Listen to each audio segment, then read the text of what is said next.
এই মোতালেব আপনি লিখেছেন গেঞ্জি পরে ইমামতি করা যাবে কিনা। ইমামতি করা যাবে সেই পোশাকে যে পোশাকে নামাজ পড়া যাবে, যেটাতে নামাজ পড়া যাবে না সেটাতে ইমামতিও করা যাবে না।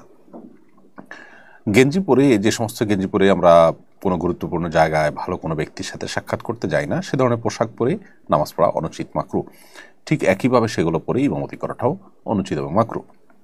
হ্যাঁ, যদি এমন হয় যে এমন কোনো ড্রেস হয় যেটা পরে আমরা সচরাচর গুরুত্বপূর্ণ কোনো ব্যক্তিদের সাথে বসতে যাই, মিটিং করতে যাই, তাহলে সেক্ষেত্রে সেটা পরে আপনি নামাজ পড়তে অসুবিধা নেই, ইমামতি করতেও অসুবিধা নেই।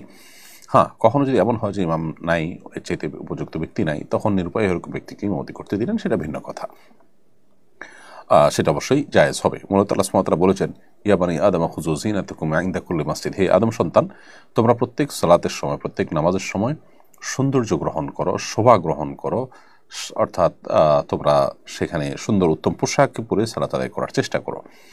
তো যার কারণে সালাত আদায়ের সময় আমাদের উত্তম পোশাক থাকা এটা বাঞ্ছনীয়।